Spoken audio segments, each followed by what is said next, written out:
जलजीवन mission अंतर्गत असलेल्या वरवंड येथील पाणी पुरवठा योजनेचे काम तातडीने पूर्ण करावे व योजनेच्या कामात झालेल्या भ्रष्टाचाराची चौकशी करून दोषींवर कारवाई करण्यासाठी गेल्या 3 दिवसांपासून वरवंड येथील दत्तात्रय जेवघाले हे बेमुदत अन्नत्याग आंदोलनाला बसले आहे। आंदोलनाच्या दुसऱ्या दिवशी संबंधित अधिकारी येऊन उडवाउडवीचे उत्तर दिले, तर शासकीय कंत्राट लक्ष्मण देशमुख यांना ब्लॅकलिस्ट करून झालेल्या निकृष्ट दर्जाच्या कामाची चौकशी करावी अशी मागणी उपोषणकर्ते दत्तात्रय जेवघाले यांनी केली आहे।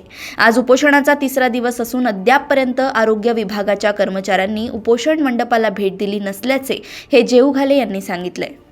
वरवंड ग्रामपंचायत अंतर्गत तसेच जिल्हा परिषद अंतर्गत ग्रामीण पाणी पुरवठा योजनेच्या माध्यमातून जलजीवन मिशन अंतर्गत वरवंड गावाला 5 कोटी रुपयाची पाईपलाईन म्हणजे नळ योजना त्या ठिकाणी मंजूर झालेली होती। ती फिल्टर प्लांट सहित होती।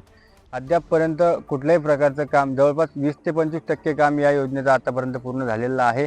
पण त्यामध्ये अधिकारी आणि ठेकेदार यांचं साठल होतं असून त्यामध्ये 60 ते 70% प्रमाणात आर बिल त्या ठिकाणी काढण्यात आलेलं आहे।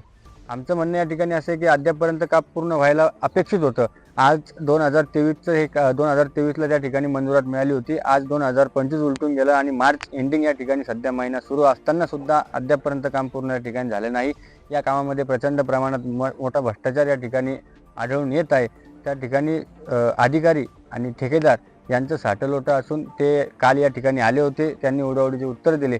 आमचं त्यांना स्पष्ट म्हणणं आहे की गावात नवीन वितरण सगळी व्यवस्था झाली पाहिजे। पाईपलाईनचं काम त्या ठिकाणी नव्याने पूर्ण त्या ठिकाणी झालं पाहिजे आणि तातडीने या ठिकाणी हे काम लवकरात लवकर झालं पाहिजे। त्या ठिकाणी आम्ही ग्रामस्थ या ठिकाणी अन्नत्याग आंदोलनाला आज 3रा दिवस उलटून देखील या ठिकाणी अधिकारी आले नाहीत आणि जे आले ते उपअभियंता आले, त्यांनी आम्हाला उडवाउडीचे उत्तर दिले। हे त्यांच्याकडून आम्हाला अपेक्षित नव्हतं।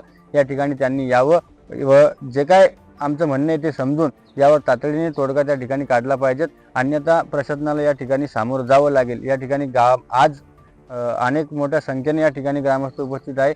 उद्या काय होईल याचं आम्ही त्या ठिकाणी काहीच सांगू शकत नाही। यावर प्रशासनाने तातडीने तोडगा काढण्यात यावा, अन्यथा प्रशासनाने आमच्या रोषाला सामोरं जाण्यास तयार व्हावं। संबंधित शासकीय ठेकेदाराचं नाव काय?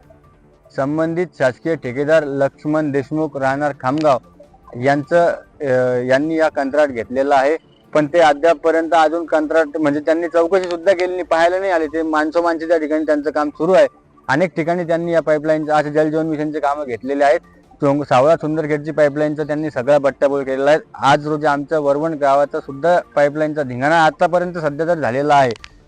खुपगावला त्यांचं काम चालू आहे। सगळ्या ठिकाणी निष्कृष्ट दर्जाचं काम जर ते ठेकेदार करत असतील, वारंवार त्यांच्या संबंधित तक्रारी असतील, तरी हे प्रशासन त्यांनाच काय या ठिकाणी या योजनेचं काम देत आहे असा आमचा गावकऱ्यांचा सवाल आहे।